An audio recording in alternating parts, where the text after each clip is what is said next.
miyembro ng Quadcom ay nanggagalaiti sa aking mga ex-posts.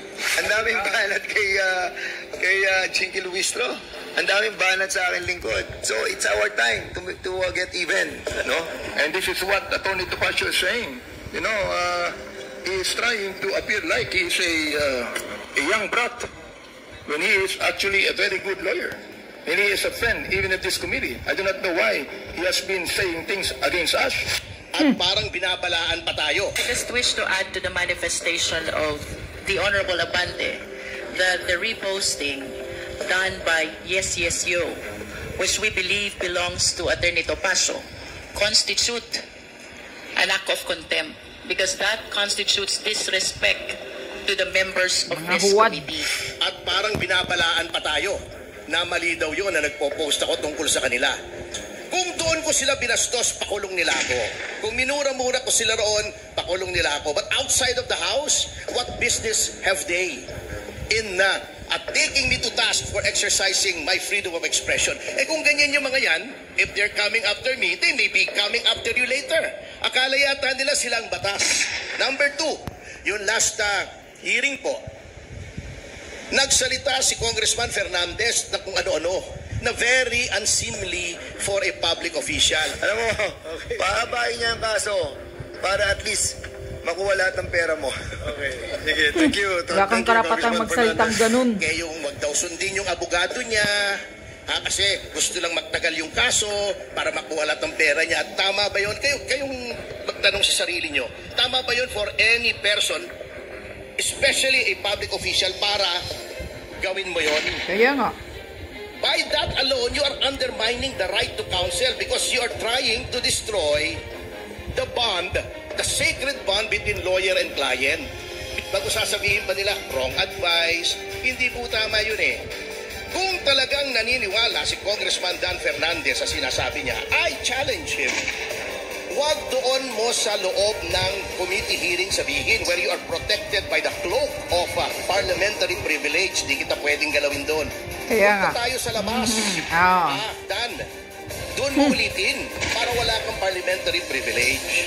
Or better still, magkita tayo sa neutral territory, ulitin mo sa harap ko. Tignan natin kung ano mangyayari. Yun lang. Kasi titirahin mo ako, sisiraan mo ako, nakatago ka. Meron kang bulletproof nung parliamentary privilege mo. Anong klaseng usapan yan, di ba? Yung right against self-incrimination, tama po naman si Congresswoman Luistro. You invoke that whenever a self-incriminatory question is asked. Tama siya. I agree with her. Magaling naman si Congressman Luistro, lalo na pag may binabasa. Okay. Binabasa. Napag-usapan din natin yung post. Hindi ko po malaman kung bakit ang ilang miyembro ng Quadcom ay nanggagalaiti sa aking mga ex-posts. At parang binabalaan pa tayo na mali daw yun na nagpo-post ako tungkol sa kanila. Hindi po ba meron tayong libro dito sa ating bansa? Manipis na libro lamang yun. Ang tawag doon ay Saligang Batas. At kung ikaw ay pupunta sa Article 3 noon, nakalagay ay may freedom of expression. In fact, nakalagay doon, no law shall be passed abridging the freedom of expression or of the press or of the right of the people to peaceably assemble for to petition the government for a redress of grievances. Kung ang buong Kongreso ay hindi pwede na magpasa ng batas na pumipigil sa freedom of expression, what makes 2 or 3 members of the House think that they should curtail my freedom? That they should talk against me doon pa sa halls of Congress, taking me to task for exercising my constitutional right. Bakit sila ma-offend? Di ba sabi na ng Korte Suprema? Public officials should not be onion skinned. 2 kaso sinabi yan ng Korte Suprema.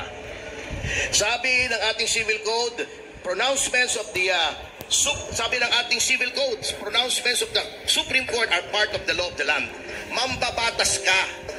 When you took your oath of office, you swore to uphold and protect the laws, the Constitution and the laws of the Republic. Bakit ayaw mong sundin yung batas? na huwag kang magbalat sibuyas. Correct. Diba? Kayo ay mambabatas, hindi kayo ang batas at hindi nyo nga pwedeng magpasa ng batas na pumipigil sa freedom of expression. Why are you trying to intimidate me by exercising my freedom of expression outside the halls of the House? Kung doon ko sila binastos, pakulong nila ako. Kung minura-mura ko sila roon, pakulong nila ako. But outside of the House, what business have they in taking me to task for exercising my freedom of expression? Eh kung ganyan yung mga yan, if they're coming after me, they may be coming after you later. Akala yata nila silang batas. And then, eto pa every person has the right to counsel. 2 beses pong na-violate siya ng House. Unang-una, nung unang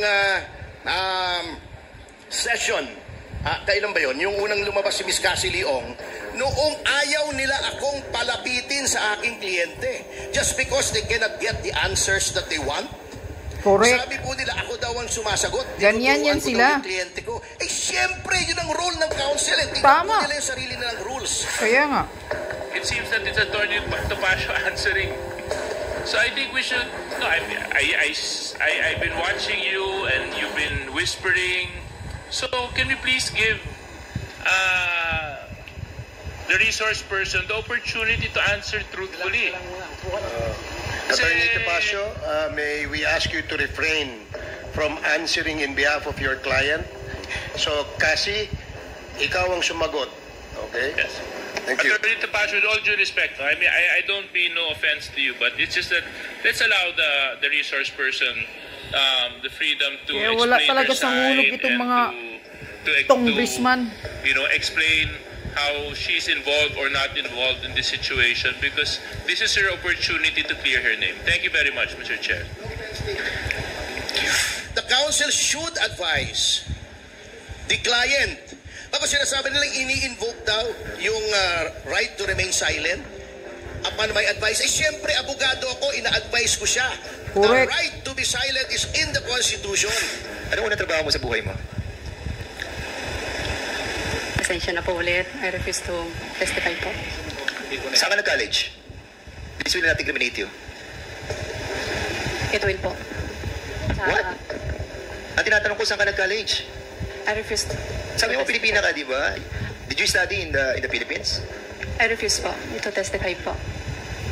Attorney Topacio, let this be a warning to you to please allow your client to respond to the question. We will, these are simple questions. Tinanong lang, saan siya nag-aral, saan siya nag-college? Right against self-incrimination? Please. This is a warning, Attorney Topacio. Let her answer. Kasi, Mr. Chair, sagot mo lang ng tama ito dahil yung tanong na kung saan ka nag-aral ay hindi naman incriminating sa'yo. Bakit refuse to answer? Masipilitan kami i-contempt ka. Mr. Chairman, parang yung sa paper ni Cassandra, pero nakagad sagot na tinuturo ni Attorney Topacio di ba? So I will give you another chance, Attorney Topacio. Mr. Chairman. My advice, siyempre, abogado ako, ina-advise ko siya. The right to be silent is in the Constitution. Yun po ang hindi na-address. Noong diniscuss nila, kasi dalawa po in-invoke namin, the right against self-incrimination and the right to remain silent. Yung right against self-incrimination, tama po naman si Congresswoman Luistro. You invoke that whenever a self-incriminatory question is asked. Tama siya. I agree with her. Magaling naman si Congressman Luistro, lalo na pag may binabasa. Magaling siya.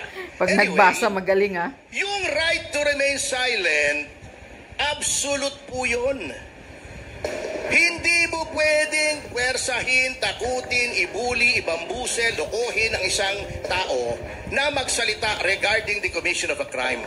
Ngayon, inuulit ko, we concede, if you refuse to testify in a legislative inquiry, pwede kang ikulong.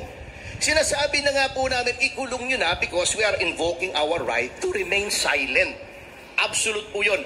Ayoko magsalita, ikulong mo ako, ganun talaga.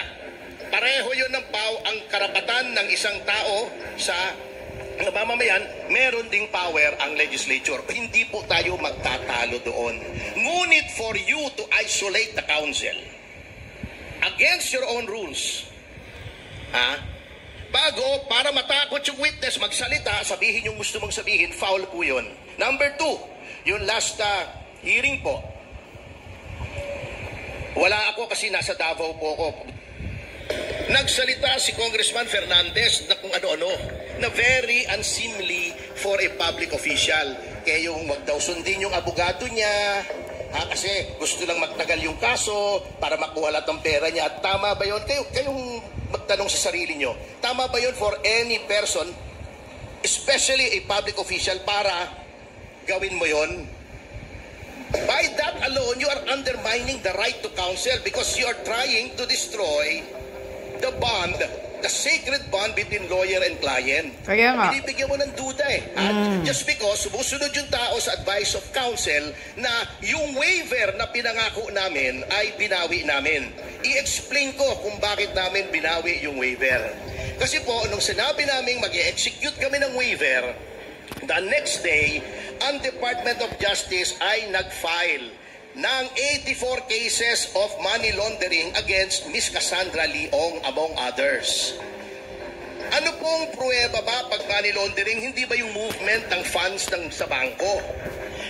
Di ba may right against self-incrimination? So by executing that waiver, you are now violating our right against self-incrimination. Parang ibinigay na namin lahat ng ebidensya ng gobyerno. Ano nangyari sa presumption of innocence? Anong nangyari sa due process? Kaya binawi po namin, nanggagalaiti sila, hindi nila maunawaan. Kaya in-advise sa namin, bago sasabihin pa nila, wrong advice, hindi po tama yun Kung talagang naniniwala si Congressman Dan Fernandez sa sinasabi niya, I challenge him. Huwag doon mo sa loob ng committee hearing sabihin where you are protected by the cloak of parliamentary privilege. Di kita pwedeng galawin doon. Punta tayo sa labas. Dan, doon mo ulitin para wala kang parliamentary privilege. Or better still, nahamon ka. magkita tayo sa neutral territory, ulitin mo sa harap ko. Tignan natin kung ano mangyayari. Yun lang. Kasi titirahin mo ako, sisiraan mo ako, nakatago ka. Meron kang bulletproof nung parliamentary privilege mo. Anong klaseng usapan yan? Di ba? Kaya nga, tapang-tapangan lang nga sila sa loob lang ng Congress. Na ganun nga ako, sabihin mo sa labas. And then, regarding sa post na sinasabi nila, na-offend daw sila, karapatan ko pong mag-post sa social media. Ngayon, may remedy naman ang ating batas. If you think I violated the libel and cyber libel laws, itimanda nila ako. If they think na yon ay violation ng Code of Professional Responsibility, padisbar nila ako. Karapatan nila yan. Kung tingin nila ay na-defame sila, wala namang criminal liability, pero nagkaroon sila ng danyos, there is such a case as civil libel. A civil suit for damages due to defamation. Marami po silang remedyo. But do not tell me that I should not post this. You are warning me na contempt ng committee. You cannot commit a contempt of the committee outside of the committee. And for the record, I do not have contempt for the committee. I respect the House of Representatives. There are people there who are distinguished, decent, and dignified, katulad ng dating Pangulong GMA, si Trixie Cardema, Bebot Alvarez, marami tayong kaibigan, El Rey Villafuerte, mga kaibigan natin yan. I may have contempt for some members of the committee, but not the committee itself. So for the record, maliwanag yan. And I have contempt for some members of the committee because their acts are contemptuous. So, liwanagin ko po yan at sana marinig ni Dan yung challenge na yun. Huwag ko magtago dyan sa parliamentary privilege. At any rate, we are seriously contemplating an ethics complaint. Tignan natin, let this be a litmus test of the impartiality and the self-policing character of the House. Kasi sila rin yan Si Congressman Espares ang chairman ng Ethics Committee. Tignan natin na kung gaano kabilis silang mag-sanction kay Congressman Tevez na wala pa namang finding of guilt. Ano pa lang, accusation pa lang, in-expel na nila as contradistinguished from Franz Castro na convicted na, ayaw pa nilang gawa ng aksyon, tingnan natin Testing lang natin. Pag dinismiss nila yan, well, siyempre, expected na natin yon, old boys club.